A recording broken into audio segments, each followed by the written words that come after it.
Why'd we stop? I was getting into that. I was about ready to dance. Now, yeah. Well, if they put on a little Elvis, I'll do my Elvis impression. All right. Okay, I'm going to come down and I'm going to see how far this mic goes. Okay, because I don't like being up there. I don't like being far away from the people I'm talking to. I used to be a school teacher, so I guess that kind of gets to me that way. So I'm down.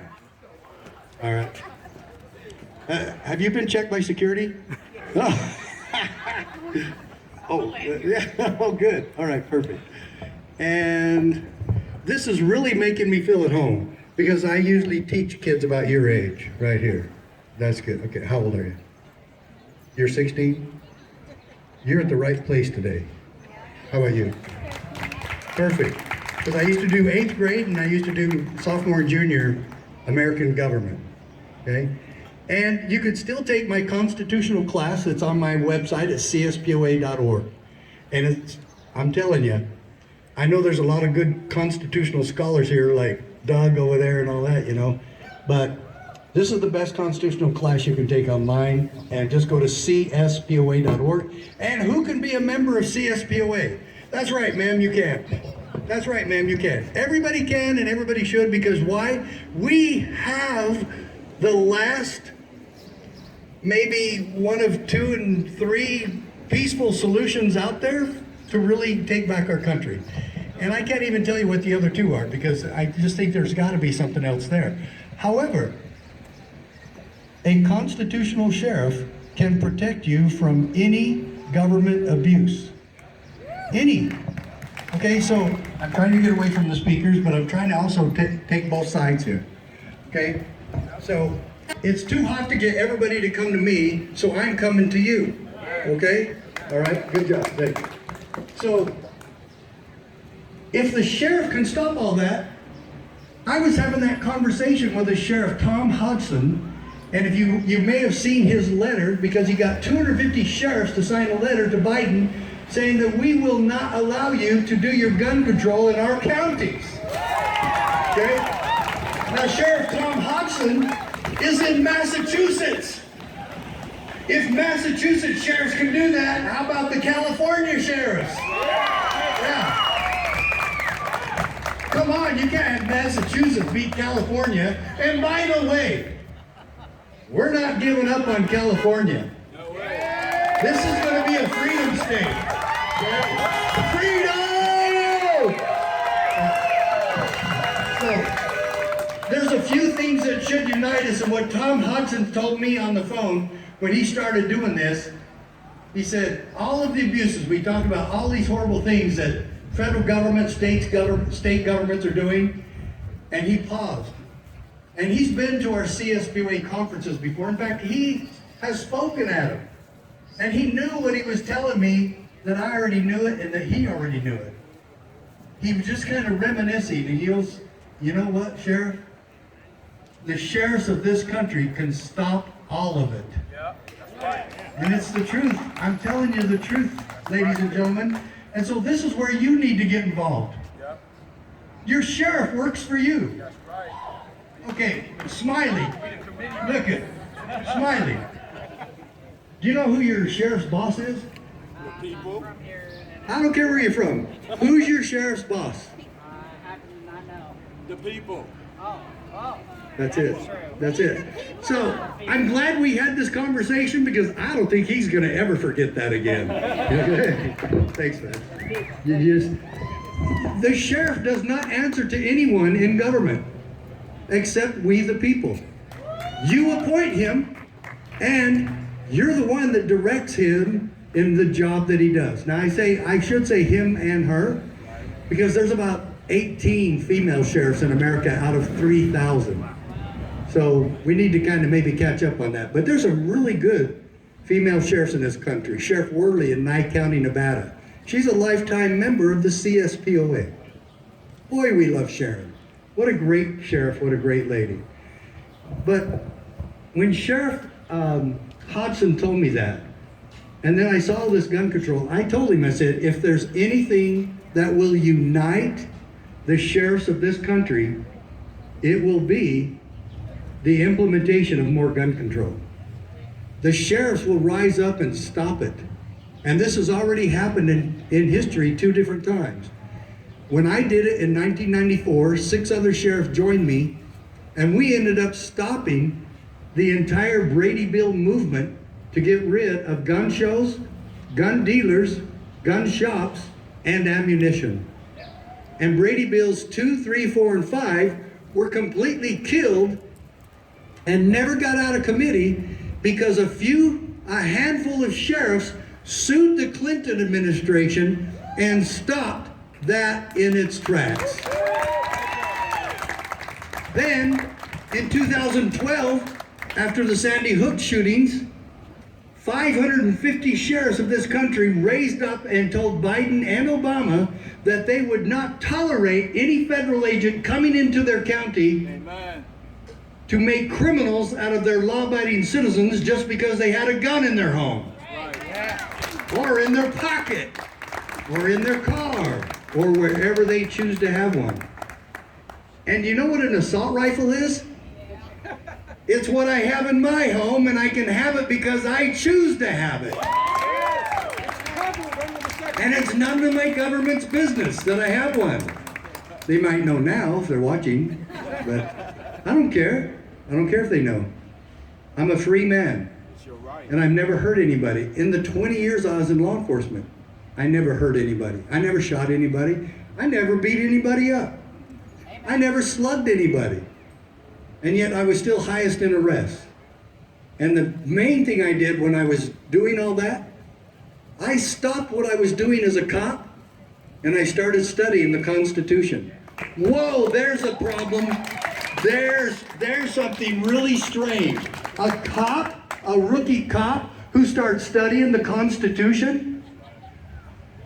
Once you take an oath to uphold and defend the Constitution, don't you have an obligation to know what it means, to study it?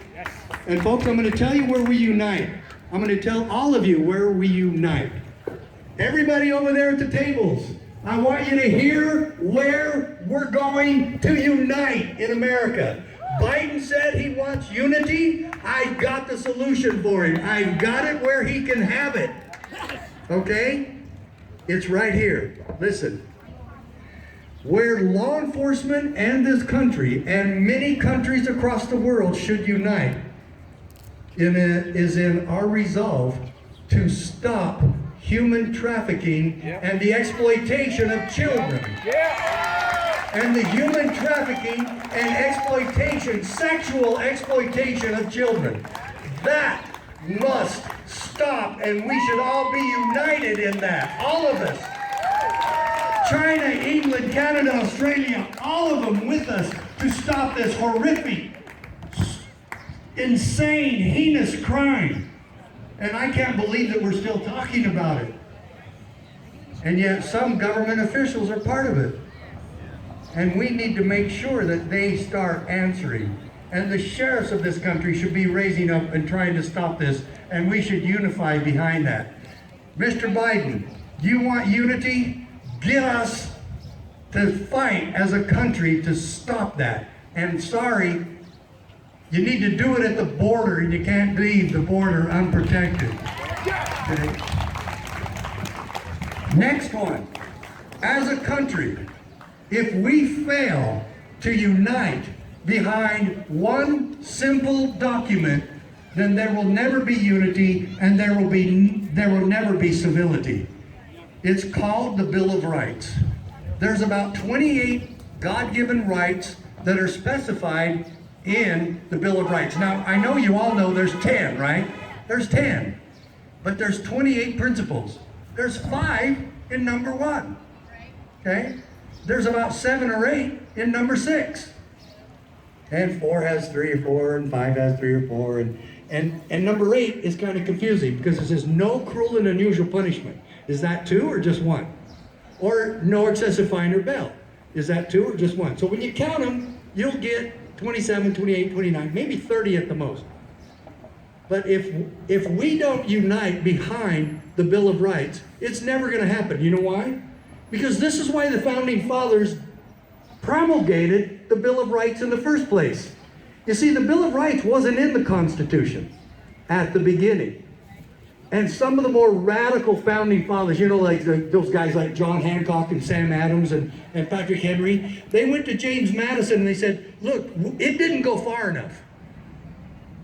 The Constitution didn't go far enough. And Madison gets mad. He goes, are you guys crazy? We prayed every day. We felt the Spirit of God with us as we devised this wonderful patriotic document. They said, yeah, all true. But hang on a minute, James. Does it have a Declaration of Rights? And Madison, that's what he did. He did a V8 moment. And he goes, you're right. We have to go back to the drawing board. He says, well, we don't have to go back to the drawing board. We're going to keep what's there, but we've got to add a Declaration of Rights. Do you know where the Declaration of Rights comes from? The Magna Carta way back in 1215. Also the Rights of Englishmen in 1650. This was nothing new. So the Founding Fathers got back together, and imagine all of us doing the same thing. Imagine all of us trying to get a list of rights that no government could ever touch, that no government could ever change or alter, that they were a list of untouchables by all government. And so when the Founding Fathers got together and they started coming up with these inviolable rights, Biden just recently said that there's no right that's absolute. Wrong! He obviously doesn't know history because the intent of the founders was to list a bunch of absolutes that government could absolutely not touch. Okay? So, now imagine that we're the Founding Fathers, all of us. If we sat in Independence Hall and came up with a list of rights that government could never touch, how many would we come up with? Well, the Founding Fathers did what probably we would do. They came up with 189. And then they dwindled them down and came up with 12. And then the real power in America, the states ratified 10. And they cannot touch freedom of religion. They cannot touch freedom of speech. They cannot touch freedom of the press. They cannot touch our right to peaceably assemble or to petition the government for redress of grievances. They cannot touch the Second Amendment. They cannot touch your right to keep and bear arms. That is against the law if they do. And let me add this, Mr. Newsom and the rest of you in California and across this country. Gun control in the United States of America is against the law.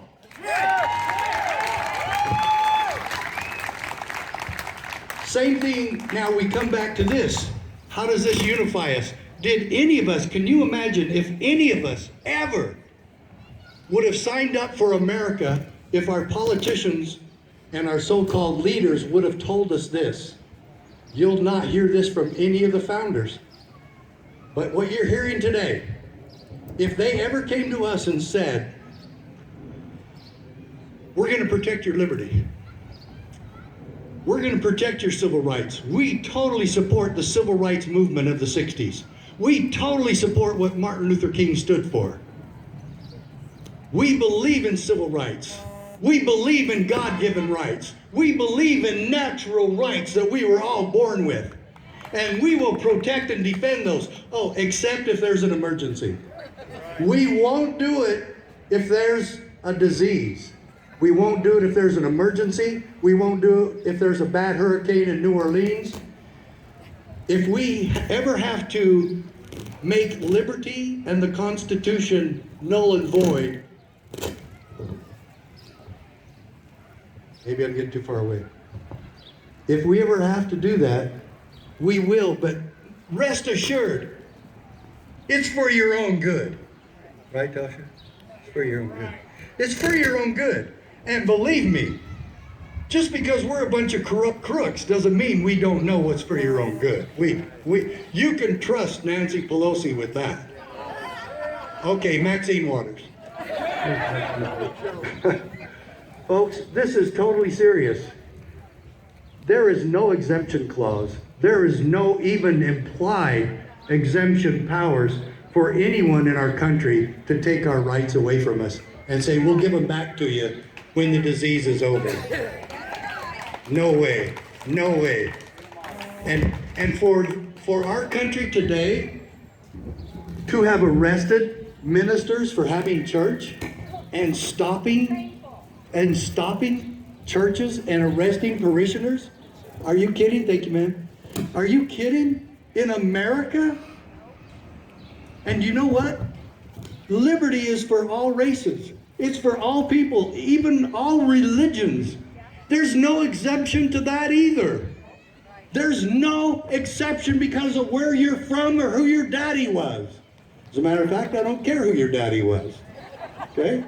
We're all free. And we have a right to expect that. And if we don't have anybody in our counties that we can turn to when government becomes venile and oppressive and abusive and tyrannical, then it's never going to happen. They cannot leave us on our own standing there with the IRS and other federal agencies ready to take over all our property and destroy us and destroy our businesses. Some of you have already had that happen to you. And we should not have allowed that to happen. And we need to stand next to our sheriffs, and we need to get a lot of your sheriffs trained in what it really means to be a constitutional sheriff. And if they stand with you, you get your freedom back tomorrow. Where are you, Sheriff Bianco? And all you have to do, you know what all you have to do to have that happen? Is get your sheriffs and their deputies to keep their word when they took an oath to uphold and defend the Constitution. Now on our CSPA pamphlet, is all about the motto of law enforcement: to serve, to protect, to uphold and defend. There you go, there's your oath. And that's our motto of the CSPA. You know another? I gotta tell you another quote we have right on the front page of our pamphlet. Abraham Lincoln said, America will never be destroyed from an outside enemy. If we falter and lose our freedoms, it will be because we destroyed ourselves. Welcome to the fulfillment of that prophecy. That's where we are today. But can we take it back?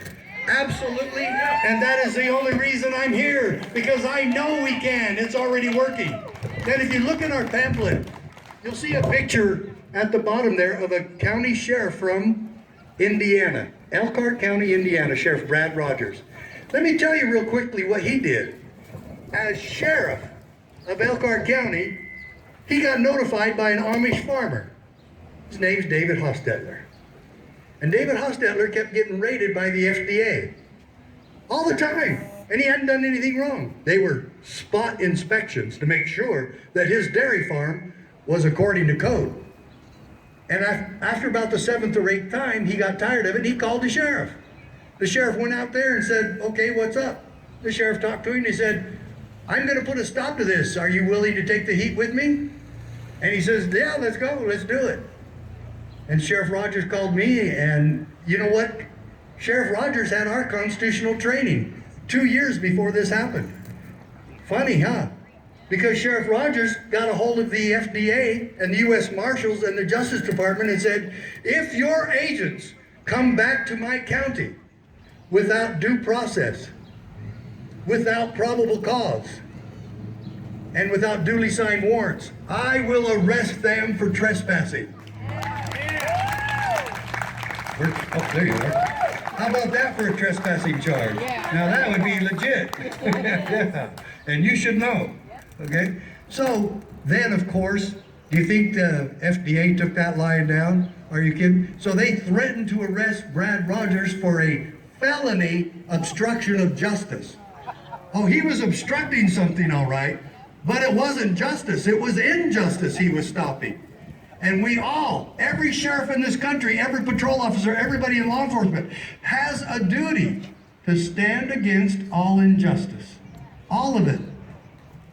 You know why? Because for all three branches of government, the Justice Department, or the judiciary, the executive, and the legislative, they all have the same assignment. They have different things they have to do, no question. Your sheriff doesn't work for the other two branches. He works for the executive branch. He's the executor of the law. And they cannot tell him what to do because Sheriff Rogers showed that to us. And he wrote back, and he and I devised a letter to write back to them after they lied to him.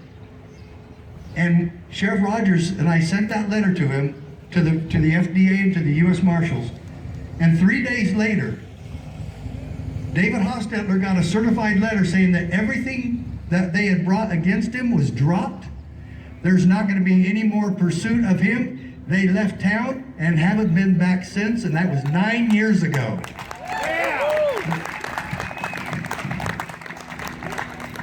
And that's what America is supposed to be. Now, I'm going to give you one last example of what a true constitutional sheriff is. And I've been looking around for somebody. You have a wife here? I'm right here. You're almost dark enough, but I might use you. Do we have a black American lady here in the audience? Will you do it for me? Okay, wait. I'm thinking that maybe you can stay there. No, let's go across and sit in that open spot. All right? Okay.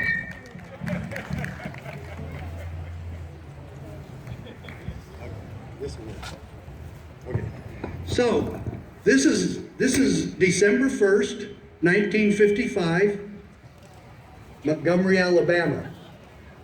Anybody know what happened? Rosa Parks.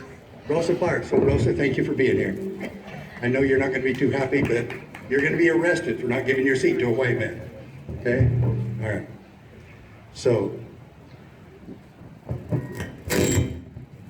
Rosa Parks, December 1st, 1955. I was 3 years old. Now you know how old I am. I was 3 years old at the time. Can't believe that this happened in my lifetime. But she's on the bus in the evening, coming home as a seamstress, and she refuses to obey the bus driver and refuses to give her seat to a white man. He responds by getting to the payphone and asking the cops to come to arrest her. They do. And they arrest Rosa Parks. Did the charge when they booked her into jail say not give a seat to a white man? No. Just like Tasha over here. When they arrested her, did they charge her for not wearing a mask? No, they charged her with trespass. She got charged with disorderly conduct. And so, the way this should have gone down is what we're going to do right now. Everybody ready? The sheriff hears dispatch, get that call, and he said, I will take that call with Deputy Jones. So he and Deputy Jones go to that bus. They walk up to Rosa Parks, and the sheriff kind of stands here, and he doesn't know what he's going to do yet. But Rosa gets to him. He goes, ma'am, just what seems to be the problem here? And Rosa looks up, kind of gulps, and she says, why can't we just be left alone? Anybody ever else say that or think that here? I do all the time, especially every April 15th. And so when Rosa said that to the sheriff, it got to him. And he sits down next to her. And he reaches over. And he shook her hand and he said, Mrs. Parks, what you did here today took a lot of courage. And it would be an honor for my deputy and me to escort you home safely. Would that be all right? And she agrees.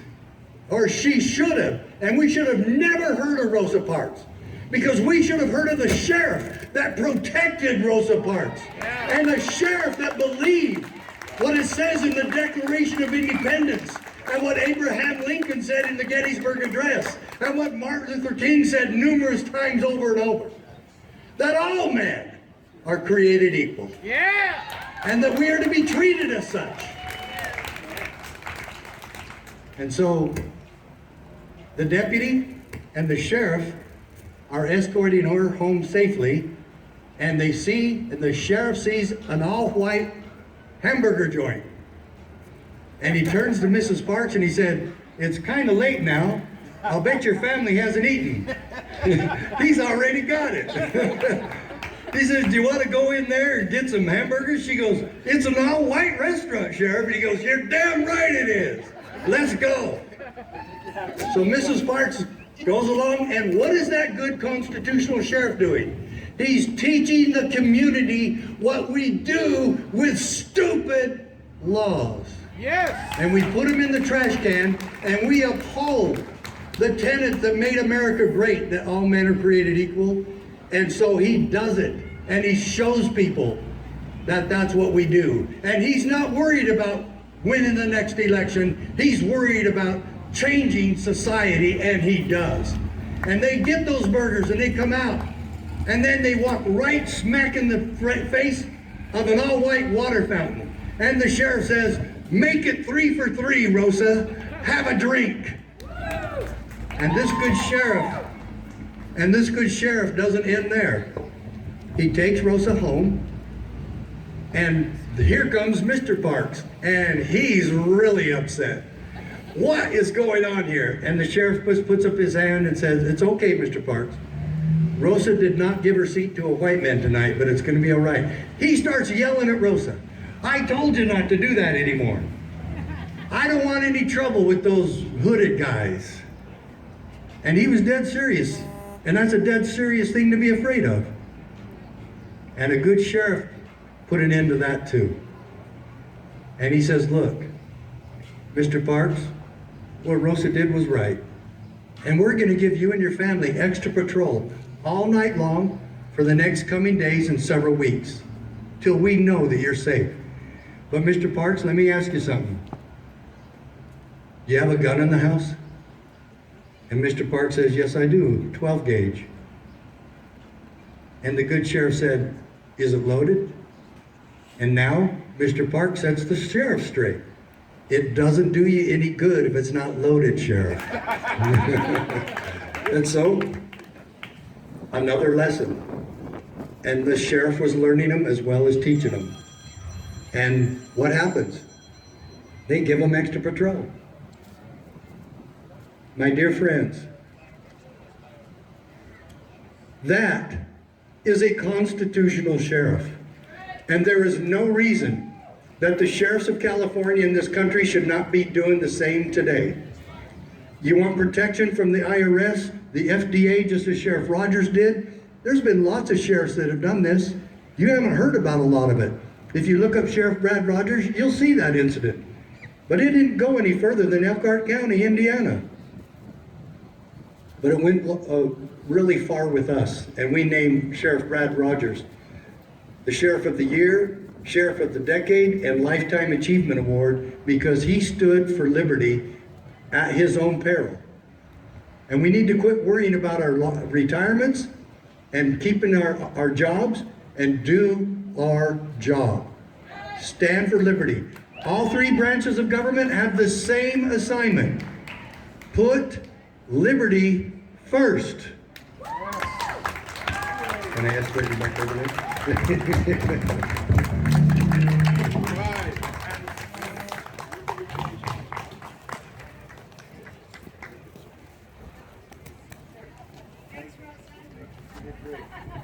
Okay, I'm gonna wrap up now. Okay, but I want to remind you. Why is that squeaking?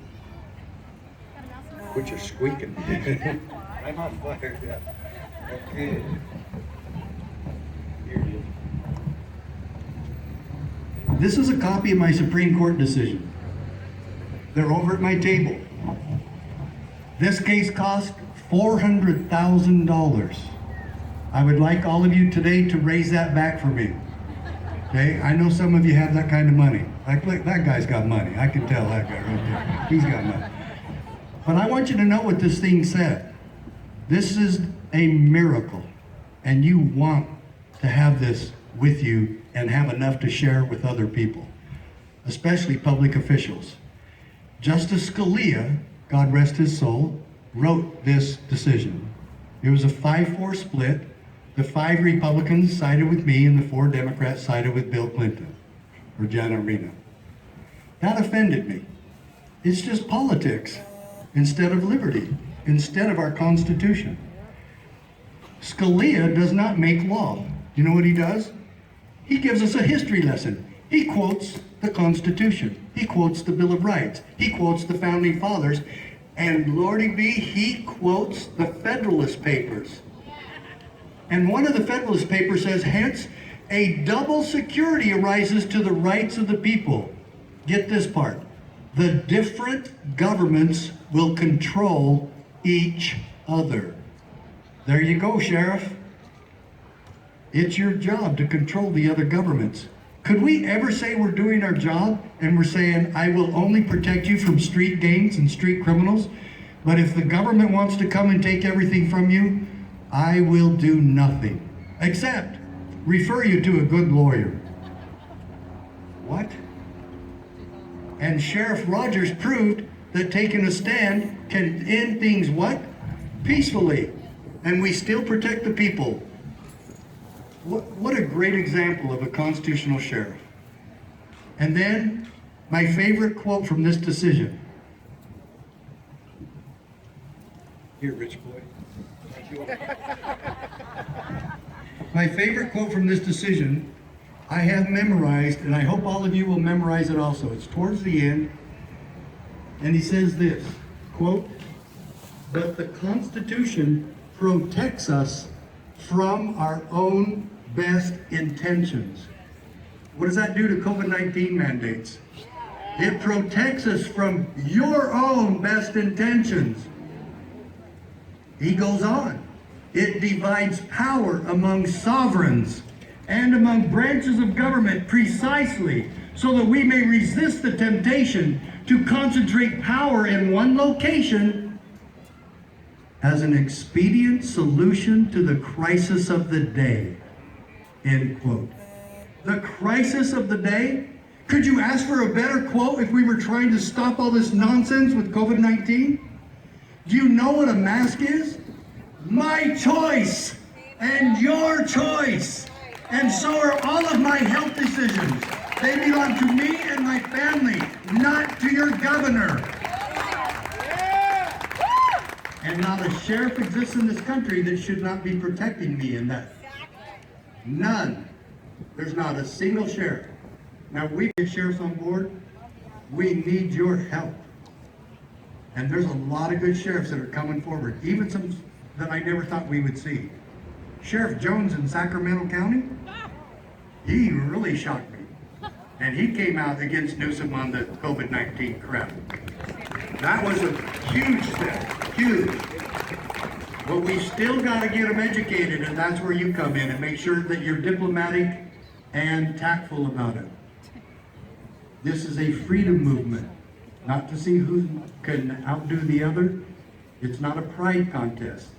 This is a freedom contest. We hope that the sheriffs will understand that you want them to get our training. Every one of you can be part of this. How about if 50 of you say, Sheriff, we all belong to the CSPOA, we want you to do it too, and we're going to bring Sheriff Mack's training in here for you, and all you have to do is say yes. And then attend. Okay? Folks, we can take freedom back. We're seeing it. I've got proof it's working, but it's got to be bigger, better, and faster. Donations could help that happen too. I'm doing this full time. I quit my job at teaching on December 17th, so I can do this full time. Okay? I'll do it with you. I won't do it by myself. I'll do it with you. Okay? And I'll leave you with this final quote from the Declaration of Independence. And for the support of this declaration, with a firm reliance on the protection of divine providence, we mutually pledge to each other our lives, our fortunes, and our sacred honor. We must do likewise today. Thank you so much, and God bless all of you. Thank you.